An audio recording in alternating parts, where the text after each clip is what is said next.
আমাদের আজকের নাটক সুকুমার রায়ের পেটুক। প্রথম দৃশ্য। বুঝলি, হরিপদ ছেলে মানুষ, কিন্তু ওর হ্যাংলামো দিন দিন যে বেড়ে চলেছে তা আমায় বেশ চিন্তিত করে তুলেছে। ঠিক বলেছো দাদা, ওকে নিয়ে আর পেরে ওঠা যাচ্ছে না। গন্ধ পেলেই সব সাবার করে দিচ্ছে। দই মিষ্টি পিঠে পায়েস হলে তো কোনো কথাই নেই। ওর হ্যাংলামোতে দিদিও বেশ লজ্জিত। এত করে বোঝালেও বেটা বোঝে না, কারো কথা শোনে না। আরে এই তো সেদিন তোমার বৌমা আর পিসুতো ভাই কিঙ্কর আসবে বলে দই মিষ্টি কত কিছু এনে রেখেছিলাম। কিঙ্কর আসার পর তোমার বৌমা দই মিষ্টি দিতে গিয়ে দেখে হাড়ি সব ফাঁকা। হ্যাঁ, সে কি? হাড়ির মধ্যে কালো কালো পিঁপড়ে ঘুরে বেড়াচ্ছে। সব গেছে ওই পেটুক হরিপদর পেটে। আচ্ছা করে রান্ধনে দিলে বেটা স্বীকার করলো, কিন্তু এদিকে তো হরি অতিথিদের কাছে সব মান সম্মান শেষই হয়ে গেল। কি আর করা যাবে বল, আপন ভাগ্নে, ওকে তো তাড়িয়ে দিতে পারি না, তাহলে আবার দিদি মনে কষ্ট পাবে। ঠিক বলেছো, এবার একটা ব্যবস্থা করতেই হবে, ওকে নিয়ে আর পারা যাচ্ছে না। তুই ঠিক বলেছিস, দাঁড়া আমি বরং একবার রমেশ ডাক্তারের সাথে কথা বলে দেখি, ও যদি কোনো বুদ্ধি বার করতে পারে। ওর যা বুদ্ধি। দ্বিতীয় দৃশ্য। হরিপদ বসে বসে মন দিয়ে লুচি রুটি আলু ভাজা খাচ্ছে। এমন সময় হরিপদর ভাই শ্যামাপদ এসে বলল, দাদা দাদা শিগগিরই এসো। কেন রে? দেখছিস মন দিয়ে লুচি আলু ভাজা খাচ্ছি। একটা দারুণ খবর আছে, যেটা শুনলে তোমার জিভে জল চলে আসবে। তাই? তাহলে হেয়ালি না করে বল দেখি কি তোর দারুণ খবর। আমি সদ্য দেখে এলাম পিসিমা এক হাঁড়ি দই খাটের তলায় লুকিয়ে রেখে এসেছে। তাই নাকি? তাহলে যা তো পিসিমার ঘর থেকে আমার জন্য দইয়ের হাঁড়িটা আন। পিসিমার ঘরে যে তা শিকল দেওয়া থাকে, আমি কিভাবে হাতে পাবো? তাই তো তোমার কাছে ছুটে এলাম। বেশ করেছিস।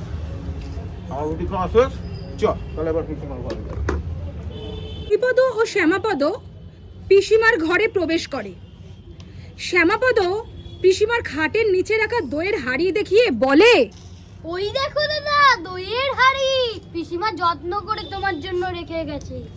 হ্যাঁ ঠিকই বলেছিস, পিসিমা যত্ন করে আমার জন্য রেখে গেছে। হ্যাঁ, শুধু তোমার জন্য? আমি যে তোমাকে খবরটা এনে দিলাম তার জন্য? না রে বাবা, তুইও প্রসাদ পাবি। আগে একটু খেয়ে দেখি টক দই না মিষ্টি দই। ওরে বাবা রে, জ্বলে গেল জ্বলে গেল জ্বলে গেল জ্বলে গেল। বেশ হয়েছে, বেশ হয়েছে। তোর যে হ্যাংলামো এরকম একটা কাণ্ড ঘটবে জানা ছিল? দই ভেবে চুন খেলি হতো ছাড়া। আমি কি করবো? ওই সভাপতি তো আমাকে ফাঁসালো। ওই তো বললো নাকি পিসিমা আমার জন্য দই রেখে গেছে। মামা, আমি তো শান্তি ঘোষের বাড়ি যাচ্ছি পড়া বুঝতে। বাবা গো, এ কোথায় যাচ্ছে? দেখছি তোর দাদার এত শরীর খারাপ, তাও কোথায় চলে গেল? হরিপদ, তোকে কতবার বলেছি নিজেকে একটু পাল্টা বাবা, নিজেকে একটু পাল্টা। এত লালুর সাথে ভালো নয়। দেখলি তো দই ভেবে চুলকে কি বিপদে এনে বললি। আমি আর কখনো এরকম করবো না, আমার জ্বলে যাচ্ছে, কিছু একটা করো। উল্টো পাল্টা যখনই খাস তখনই এমনই কথা বলিস, আর এই কাজ কখনো করবো না। ভুলে গেলি এবার তোর হ্যাংলামো শুরু হয়ে যাবে। এখন কেমন জব্দ হলি, তোর লজ্জা হবে না হরিপদ? হায় রে, তোকে নিজে আমি কি করি? সবাইকে এখানে দাঁড়িয়েই থাকবে নাকি কেউ একটু ডাক্তার ডেকে আনবে? দেখছে বেচারা কত শরীর খারাপ লাগছে। এবারে আমি বলি, আমি আর কখনো এমনি করবো না। আমার শেষ না, আমায় ক্ষমা করো না, আমার জ্বলে যাচ্ছে, কিছু করো। ওরে বাবা গো। আরে তোমরা থামো, কেউ রমেশকে খবর দাও, আমার ভাগ্নে যে জ্বলে যাচ্ছে কষ্টে। ওকে তোমরা এরকম আজকাল দিয়ে মাথায় তুলেছো কিন্নি? এরকম আর চলতে পারে না। এই পেটুক পানার জন্য কত বোকা, কত শাসন, কত কি না করা হলো, তাও লজ্জা হয় না? পেটুকের মতো খালি খেয়ে চলেছে। আমি আর কখনো এমনি করবো না, এইবারেই শেষ। আমার কিছু একটা করো, আমার জ্বলে যাচ্ছে। যেমন হরিপদ তার তেমন ভাই শ্যামাপদ।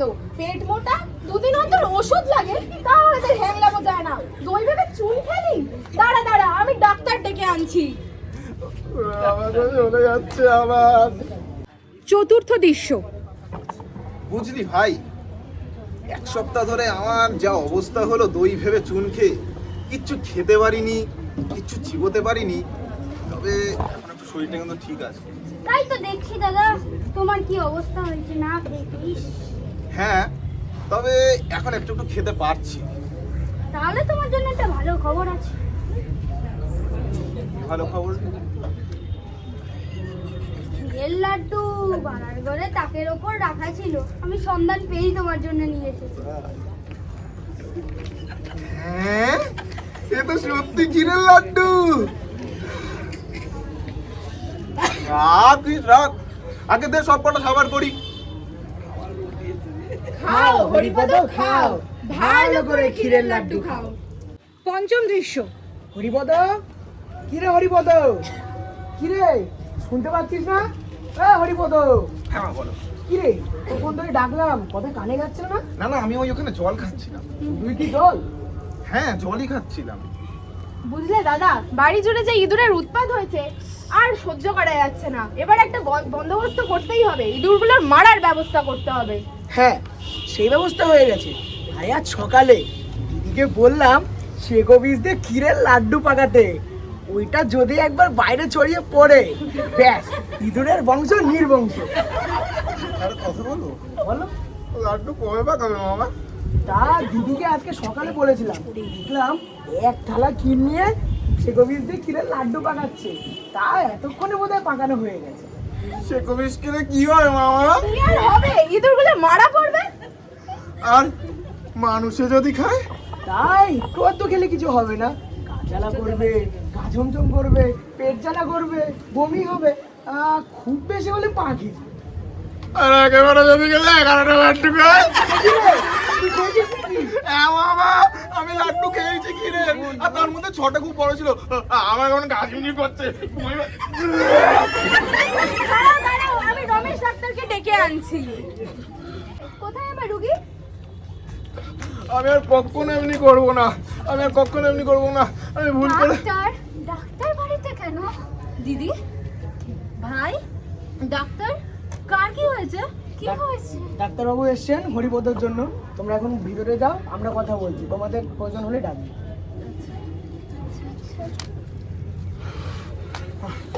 কিছু একটা করো ডাক্তার, হরিপদতে শেকো বিষ মিশানো লাড্ডু খেয়ে ফেলেছে। আমি আর ওকে তো বাঁচানো মুশকিল। ওকে যে হোক করে একটা বাঁচাও ডাক্তার, ও আর কখনো জীবনে এরকম কাজ করবে না। বেশ, তবে ওকে একটা খুব কড়া তেতো ওষুধ খাওয়াতে হবে। আমি আর কখনো এরকম করবো না। দেখি, আ করো তো, আ আ আ আ।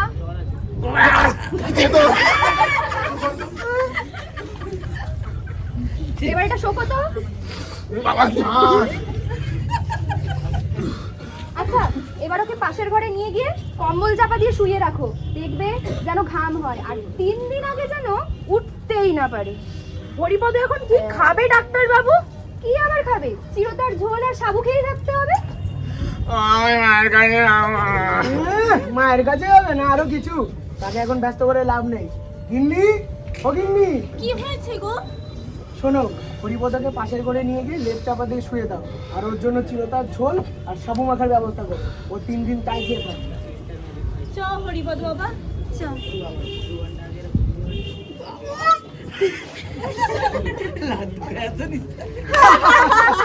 সত্যি ডাক্তার, তোমার জবাব হয় না। কি খেল দেখালে তুমি, একটু পায়ের ধুলো দাও। এবার দেখবে তোমাদের পেটুক ভাগ্নে 3 দিনেই জব্দ হয়ে যাবে। এবার কালো কড়া তেতো ওষুধের নাম করে কালমেঘ পাতার রস খাইয়ে দিয়েছি। এইবার এটা ওটা চুরি করে খাবার সাহসী আর পাবে না। তোমার দারুণ বুদ্ধি ডাক্তার। আমাদের পেটুক ভাগ্নেকে কিরকম ক্ষীরের লাড্ডু দিয়ে শেকো বিষের মজা করলে। আচ্ছা, আমার জন্য দুটো আছে তো? আরে হ্যাঁ হ্যাঁ, চিন্তা করো না, তোমার জন্যও রাখা আছে। গিন্নি, ও গিন্নি, একবার শোনো তো।